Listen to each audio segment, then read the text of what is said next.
Hello lads, last season those of unspecified gender, it's the Irishman here, and today I'm going to talk about what would have happened if Goku became addicted to Senzu beans. Mostly because I think it'd be funny, I'm not going to explain what that means or spoil any of the little details. Instead, I'm just going to get into the actual story of this what if. This story begins during the 3-year training period after the defeat of King Piccolo, but before the Tenkaichi Budokai. Goku would be training on Kami's lookout and would have the knowledge of the Senzu beans in mind. He would understand that these are beans that will restore you from any injury and would be perfect for training. Not only do they do what I said before by restoring any injury, but they also keep you malnourished for a week and a half. This would mean that Goku can train indefinitely outside of potential water breaks and needing to sleep. Now, the reason that Goku couldn't actually just continue to spam Senzu beans and train indefinitely was because there wasn't a ton of Senzu beans to go around. Korin didn't want to grow an absolute crap ton of them, because if he did, then they would go out to the public. If they went out to the public, he wouldn't get any profit from them, and he wasn't okay with that. Plus, they weren't exactly easy to grow. But Goku, on the other hand, wouldn't have these same issues. Yeah, the beans are still hard to grow, but I think that Goku would be willing to put in the effort if he had this miracle drug. But there actually does have to be something that would actually spark the idea in Goku's mind to start growing Senzu beans. Kami would put Goku inside the hyperbolic time chamber so that he can train inside of there and get used to the 10 times gravity alongside the time dilation. But Goku's body just can't take the harsh climate of the time chamber, and Kami has to go in there and take Goku out before he dies. Goku is beaten and broken, and he's on the verge of death. Goku would be brought down to Korin's part of the lookout and given a Senzu bean. Goku is back up to full in no time, and he's amazed. He was just fully restored back to absolute health, and he's even stronger than ever just by eating one Senzu bean. Not to mention, the feeling he got and the rush he got after eating the bean was absolutely enthralling. Goku would go back to training, but he can't help but remember the feeling he got after eating the Senzu bean. The power boost he got, the amazing feeling he had while it was happening, the high he got while taking the bean and being rushed back to full health. It was enthralling, it was enticing, it was amazing, and he wants it again. Goku would begin doing life-threatening training, stuff that would push him to the brink of death, where a Senzu bean was required. Eventually, Korin would tell him he didn't have many beans left, and Goku would either have to find another way to get him, or have to find another way to get healed.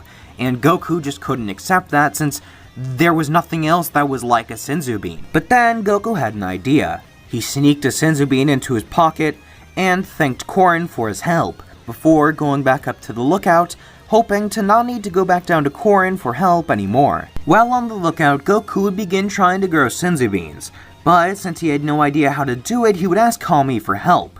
Kami would tell him that Senzu beans took a very long time to grow, and that he probably wouldn't have the attention span to actually do it. However, Kami was actually underestimating Goku, as the young boy would then rush over to a nearby pot with a flower inside of it, and take the flower out, keeping the dirt-covered pot, and then rushing into the Room of Spirit and Time. Goku, in large part to his training, is no longer affected by the Room of Spirit and Time. The 10 times gravity is nothing to him anymore, and he's gotten used to the harsh environment. Yes, he doesn't enjoy being inside the room, but since he gets to have the extra time and training, he's perfectly fine with being inside. Goku would spend so much time inside of the time chamber that Kami would have to alter the way it works so that Goku wasn't stuck in there after 2 years. Goku would spend months watching the Senzu beans grow, and even though there were only a small amount when the harvest began, it was still enough to grow more. And so that's what Goku did.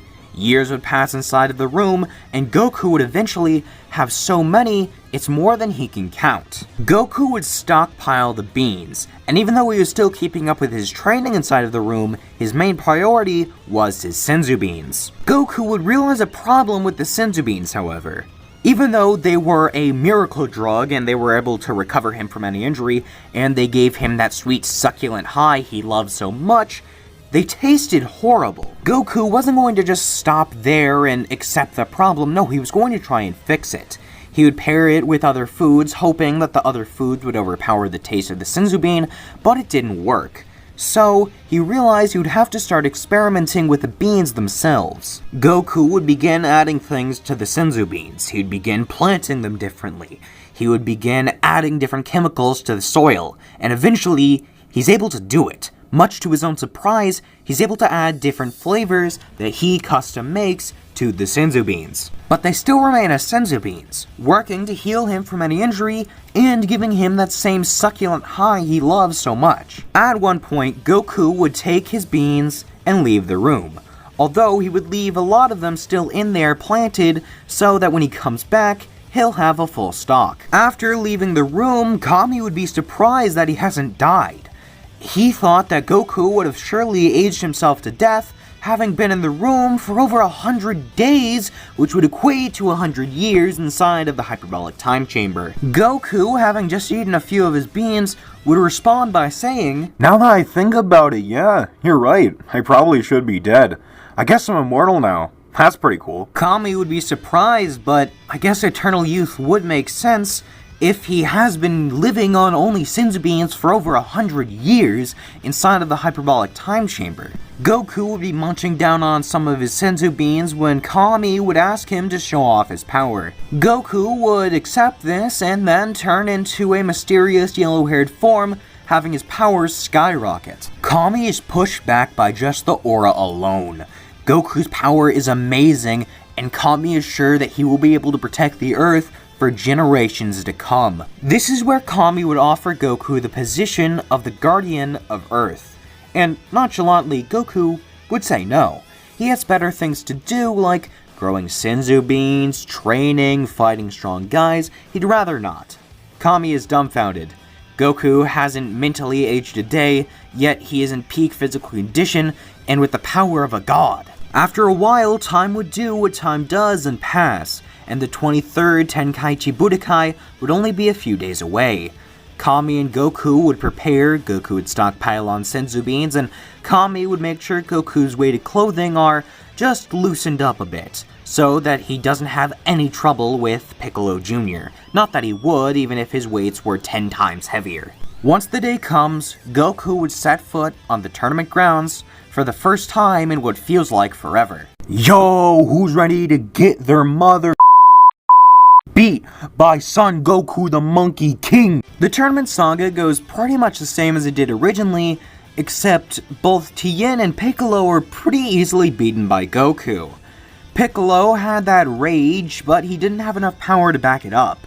And with Tien, it was a rivalry, but Tien had no idea how strong Goku had gotten, and thus couldn't train to meet that same level. But for the sole reason of, I think it'd be funny, similar to why this what if was made, I will describe how those two fights went. Tien would get into a battle stance, while Goku would begin taking off his weighted clothing. It's not that Goku needs to, it's that they were just a bit uncomfortable, and the extra weight was kind of crashing the vibe he's got going. Once Goku had finished taking off his weighted clothing, he'd begin to do some stretches. Tien is fascinated with the fact that Goku is using weighted clothes. He had never considered that, but it does seem to have a pretty good payoff, and he might actually even consider doing it himself. Once Goku was done stretching and his weighted clothes were removed from the battlefield, the announcer would, well, announce that the match had begun. Faster than Tien, even with his third eye can perceive, Goku would flash into Super Saiyan and land a gut punch straight onto Tien's stomach. After Goku removes his hand from Tien, the Triclops would fall to the ground nearly crippled from the devastating blow. Goku, while still in Super Saiyan and still very much relaxed, would look over to the tournament announcer wondering if he had won. The tournament announcer would ask Goku if Tien still has a pulse, and Goku would bend down to check. Yeah, he's still alive. And breathing, actually. That's pretty impressive. He should probably have a doctor in here pretty soon because he will die without medical attention.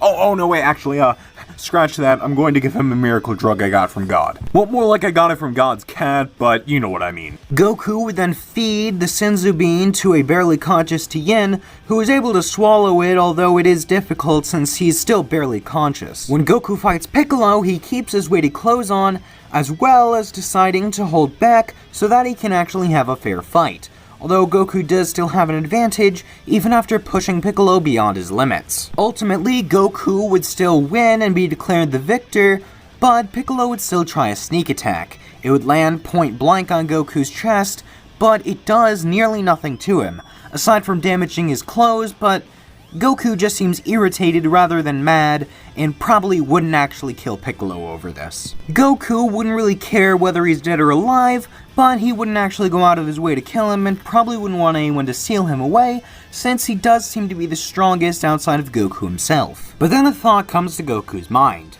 He can use Piccolo. He can use him for something other than being a rival and fighting.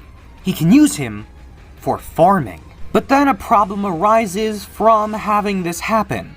Goku wouldn't have anybody to train with, or at least no one as strong as Piccolo. Plus, Piccolo would have all that free time on his hands, and could even surpass Goku at some point. And that could spell the doom for all of Goku's Senzu Bean dreams. So, he has a better idea. Piccolo will make kids who will have the sole purpose of Senzu Bean farming, and they will make kids with the same purpose. And then Piccolo and Goku can train for as long as they want, and Goku will have an infinite supply of Senzu Beans for him at the ready. Goku's mouth begins to water as he would bring Piccolo up to the lookout to begin this plan immediately. Goku would be training inside of the hyperbolic time chamber with a newly powered up and enslaved Piccolo Jr. When suddenly the pair would get a message telepathically from Kami, telling them that there's a new and mysterious power arriving on Earth, and if it turns hostile, then they will need the two of them to intervene. Hearing this, Goku gets pumped up. This is a new threat to the planet, yes, but it's also a potential challenge. He hasn't had many of those since he actually discovered Senzu Beans, and even though Piccolo is pretty strong, he's not really up to Goku's level. He doesn't have that same pizzazz that Goku's looking for. Goku would take a short nap, eat a light snack, maybe have a shave and a shower, and then he would be out to actually fight this new threat. But when he steps outside the time chamber to actually sense around for this high power level, he would only find one that is relatively low compared to his and Piccolo's, even in base. But maybe, just maybe, this guy has some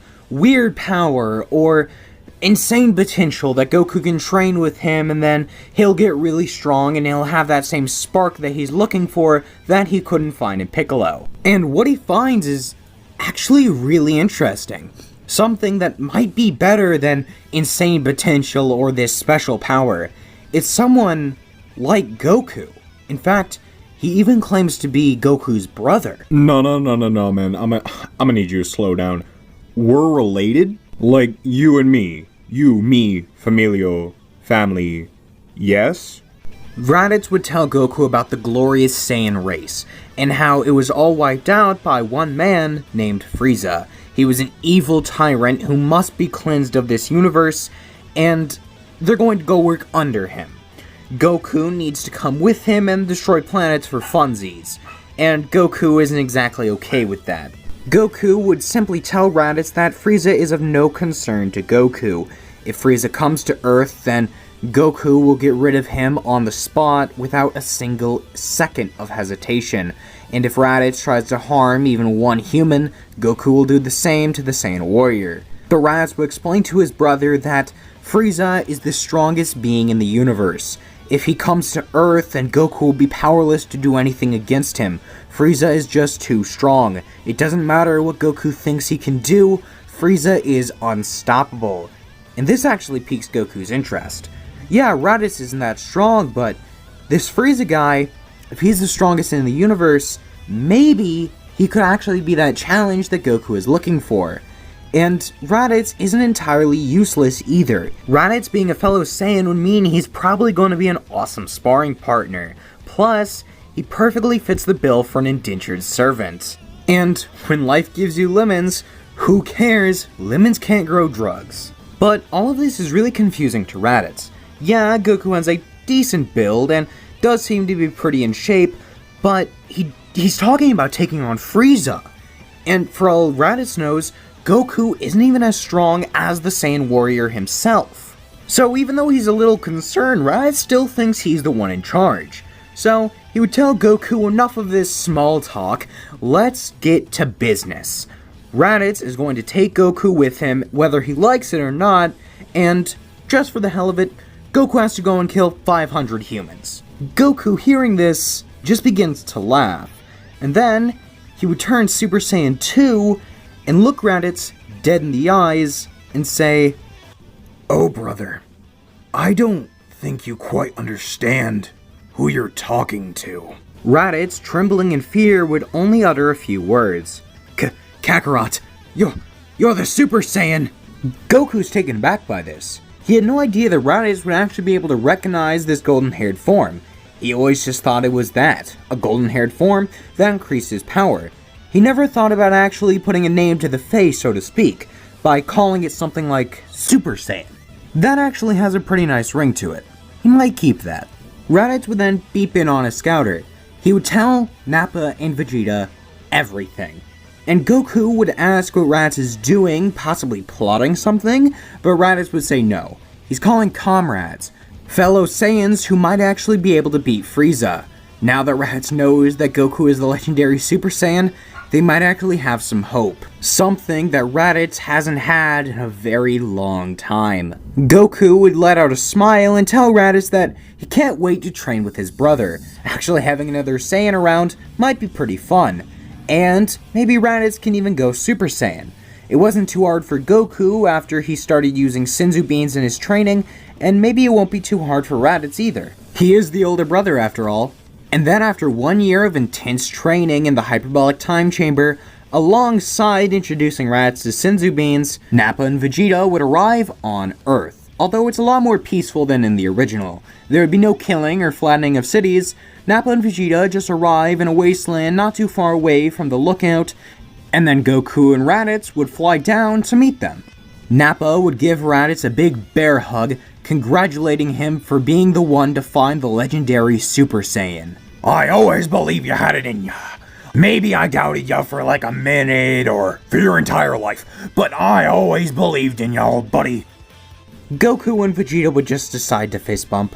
Once greetings were out of the way and everyone was introduced with each other, Nappa and Vegeta would begin to question how they're going to plan on actually beating Frieza, and Raditz, well, he would look at them victoriously. He would speak about how him and his brother have risen above Saiyan rankings. They have become the 1 or 2 legendary Super Saiyans. Vegeta would look slack-jawed. It's impossible. Raditz the Runt has become a Super Saiyan? But then, his look of disbelief turns to one of laughter. He can't believe that Raditz would even hoist such an idea. How is that even possible? It's not. But before Vegeta can even take another breath, Raditz would begin to shout. He'd begin to roar, letting out all of his anger, all of his sorrow, all of his rage, and he would turn into the 1, 2 legendary Super Saiyans! Nappa and Vegeta are blown away, and their scouters are nearly exploding from the energy levels. It's going from 10,000 to 20,000 to 50,000 to 100,000, and then it would explode. And this is insane. Even if he clocks out at 100,000, if this is just what Raditz the Runt has been able to actually achieve with only 1 year of training, then imagine what the Prince of All Saiyans can achieve in 2 years, 3 years, 5 years, 10 years. He'd be unstoppable. If Raditz has really surpassed the 100,000 mark by training with the Super Saiyan, then how strong is the Super Saiyan actually? And then Vegeta would look over to Goku and ask him to show his power off to the group.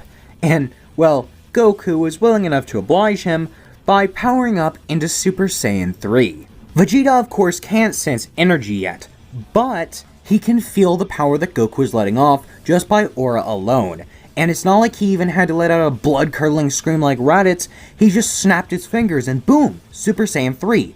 Vegeta is astounded. He thinks that if the Saiyan Prince himself were to train with the legendary Super Saiyan, the things that they could accomplish together, well, they might even be able to surpass Beerus himself. Vegeta would hit his knees and beg Goku to teach him how to become a Super Saiyan, to tell him how he got so strong. Is it something that Goku was just born capable of doing, or is it something that Goku had to work towards like Raditz? He has to know, Vegeta has to know how to achieve the legend of a Super Saiyan. Vegeta, was it? Yeah, this is pretty embarrassing. It's not that deep.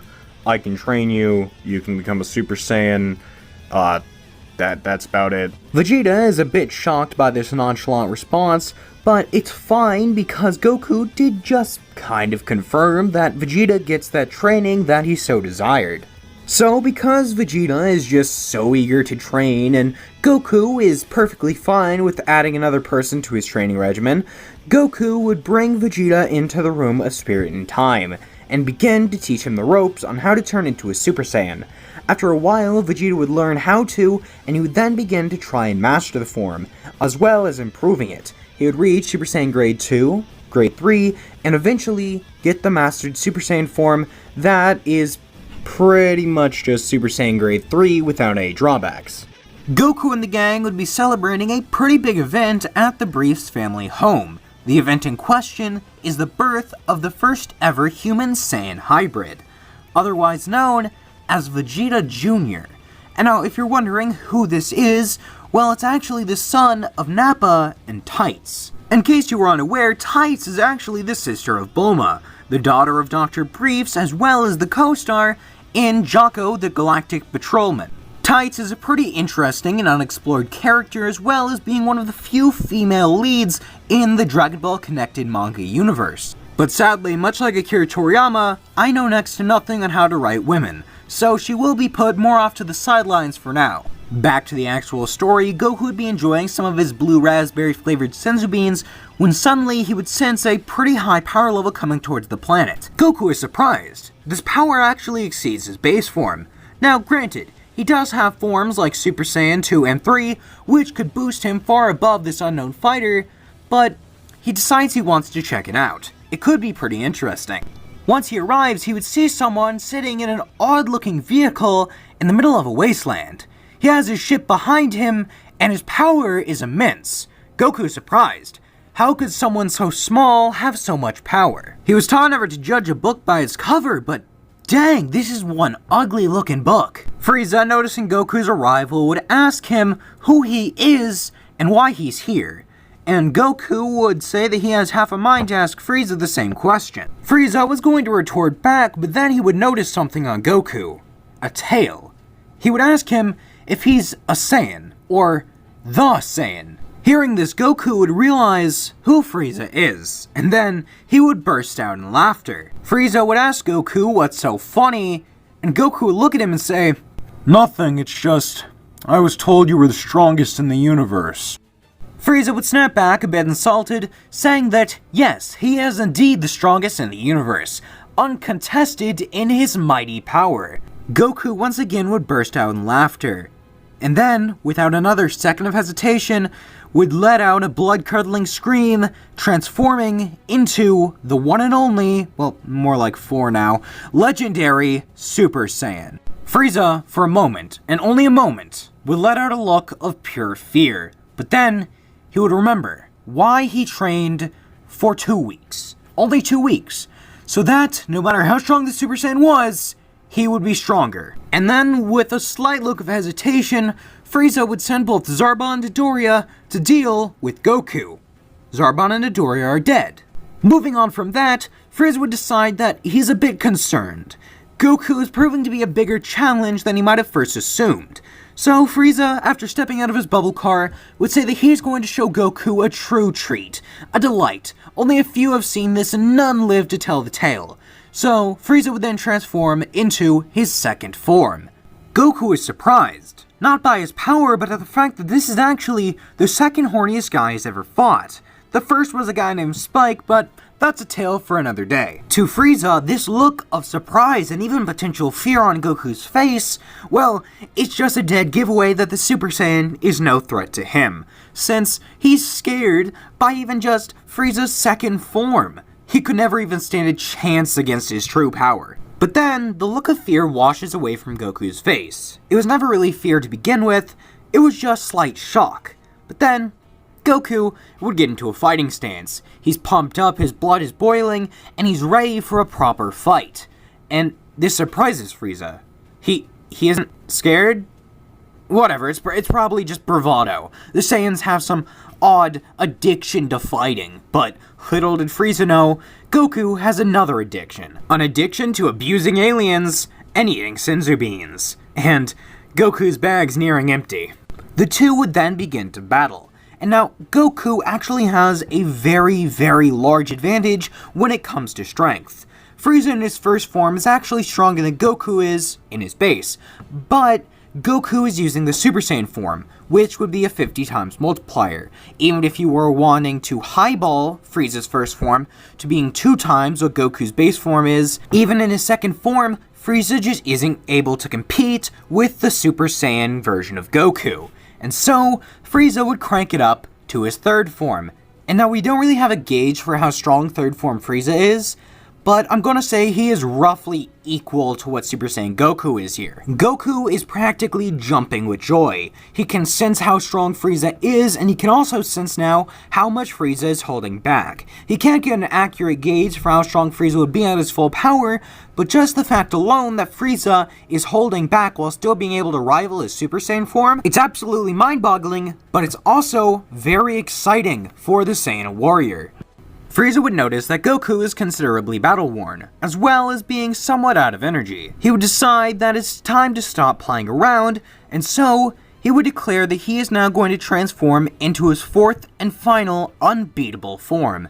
And then, as rocks float up around him, Frieza would unleash his full power, demonstrating his true final form. Well, it's not really his final form as much as it is his true form, but I think you understand what I'm getting at. Goku is at awe at the power that Frieza is letting off. He even states that this power surpasses the strength of his Super Saiyan 2 form. But then, Goku would let out a grin, pulling out a bag of his flavored Senzu and taking one, popping it into his mouth. With this, Goku would get fully restored, as well as getting a small Zenkai which boosts his strength, but only minimally. Frieza, seeing this, would actually be impressed, even commenting on the strange and powerful abilities of the little red bean.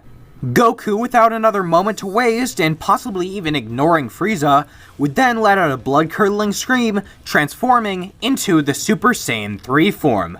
Frieza is left slack-jawed. He can't sense Goku's power, but he can feel how strong Goku is just from the aura alone. Now, this doesn't mean he has an accurate gauge of Goku's strength, but when Goku rushes at him, landing blow after blow, Frieza can tell it doesn't really matter. Goku is just far too strong to be dealt with.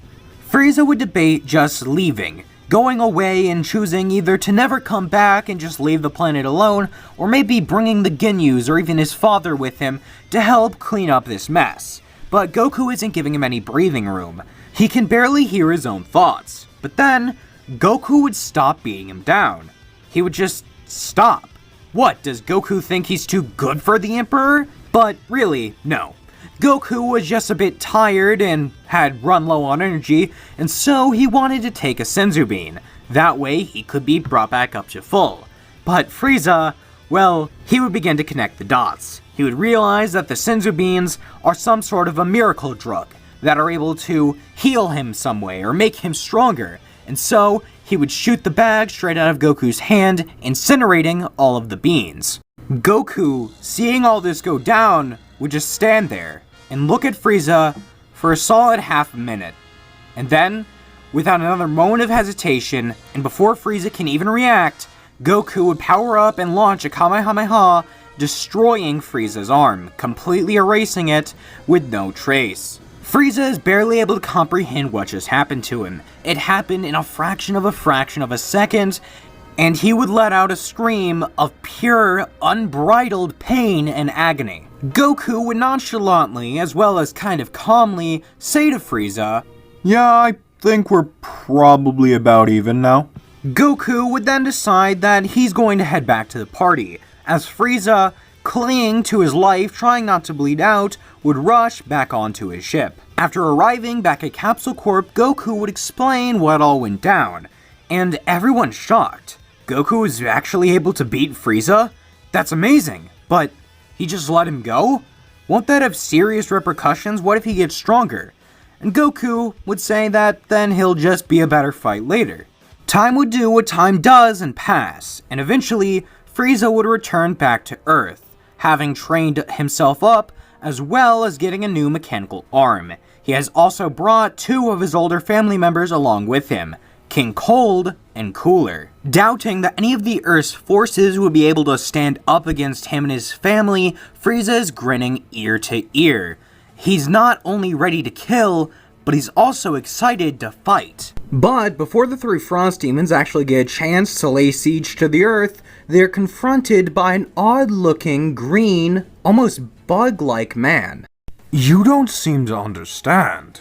Earth isn't yours to conquer.